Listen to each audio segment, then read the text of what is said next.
اولا كنبغي نشكر قناة جوهرة تيفي على هاد الاستضافة، وكنحتاجو في الوصفة ديالنا 4 ديال البيضات، 2 كيسان ونص ديال الدقيق، 2 خمارات، كيس ديال لافاني، 1 كاس صغير ديال سنيدة، نص كاس ديال الزيت، كاس صغير ديال الحليب، لوز مقرمش،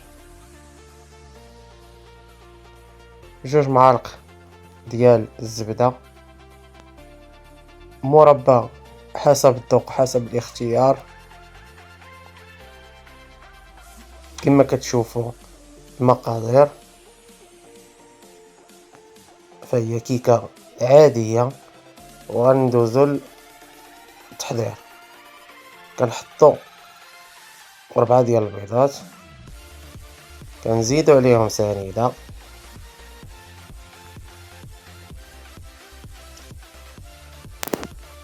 وكنطربوهم مزيان. كتير ديال الناس كيسولونا علاش الكيكة ما كتصدقش. السر في التطراب ديال سنيدة مع البيض، يعني خصنا نبقاو نطربو حتى ما يبقاوش الحبيبات ديال سنيدة. كيولي الخليط ديالنا سائل، وكما كتشوفوا غنعاودو نذكرو بالمقادير: 4 البيضات، كاس صغير ديال الحليب، كاس صغير ديال السنيدة، 2 كؤوس صغار ونص ديال الدقيق، نص كاس ديال الزيت، 2 اكياس ديال خميرة الحلوى، 1 ديال لافاني، مربى اولا كونفيتور حسب الذوق حسب الاختيار، لوز مقرمش كذلك للتزيين، وملعقة صغيرة ديال الخل. كلشي كيسولني علاش ملعقة ديال الخل. الان كنضيفو الزيت على البيض وسنيدة بعد ما طربناه، كنضيفو الزيت. الخل كيخلي الكيكة على انها في الاخير يعني كترخى. بعد ما ضفنا الزيت كنطربو مزيان مزيان دائما باش ما يبقاوش لينا دوك الحبيبات ديال السنيدة. كنطربو مزيان مزيان مزيان وكنخلطو مزيان كما كتشوفوا، حتى اللون ديال الخليط كنلاحظوا على انه كيتغير. الان غادي نضيفو 2 اكياس ديال خميرة الحلوى، غنضيفو كذلك الكيس ديال السكر فانيلا، وكذلك ضفت كيس ديال النكهة ديال البرتقال باش يعطي نكهة رائعة في الكيكة.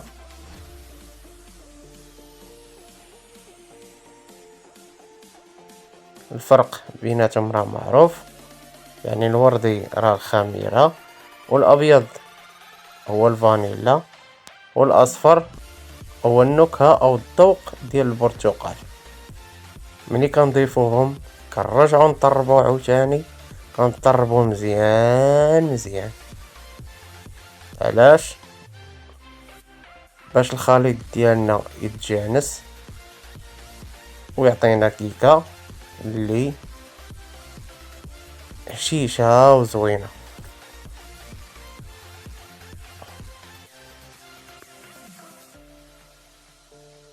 نطربو نعاودو نطربو ونبقاو نطربو، وحنا كنطربو شعلنا الفران على درجة حرارة 180. هنا كنزيدو كاس تاع الحليب وكنعاودو نطربو. ضفنا الحليب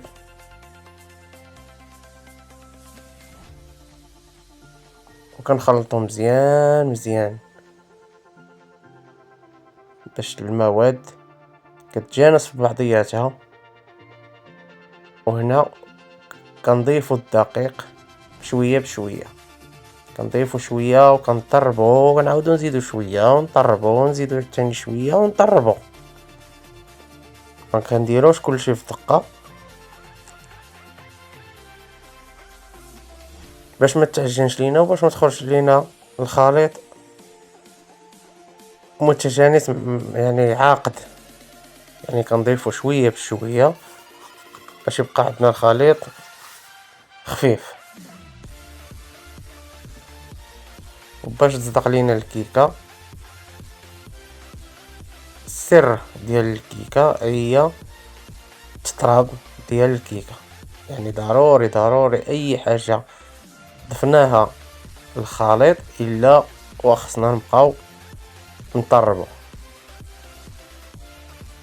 شفتوا العملية ديال الاضافة ديال الدقيق، اننا كنضيفوه بشوية بشوية، ما كنجيوش نخويوه.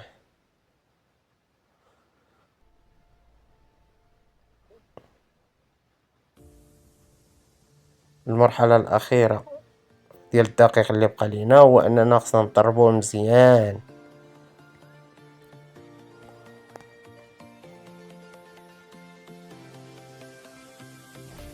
كما قلت لكم على أنه وحنا كنخلطو شعلنا الفران ديالنا على درجة حرارة 180.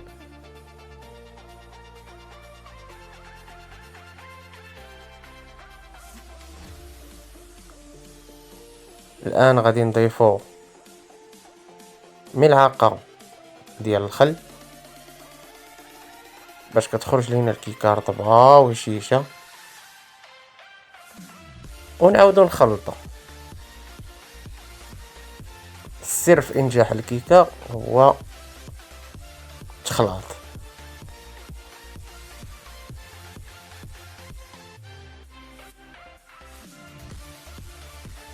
خلط وعاود خلط وكنشوفو كيفاش الخليط كيخرج رائع رائع. حتى دوك الحبيبات ديال السكر سنيدة ما كنبقاوش نحسو بهم انهم باقين. كنشدو المول ديالنا او القالب اللي غنديرو فيه الكيكة، انا اختاريت هذا دائري، كنضيف ليه الزبدة وكذلك الدقيق باش ما تلصقش لينا الكيكة.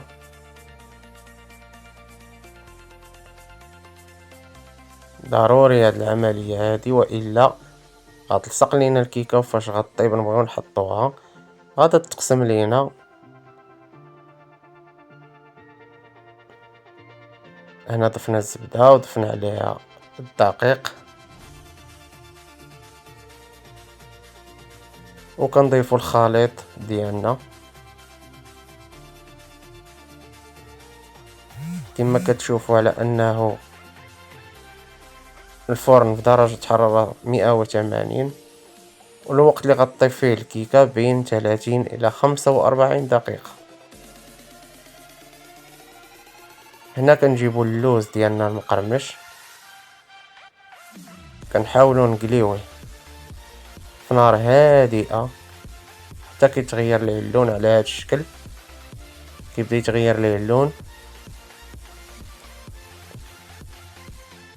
من وراء هذا الكيكة خاصة واحد الكيكة ديال اتاي، والكيكة على هاد الشكل كتخرج.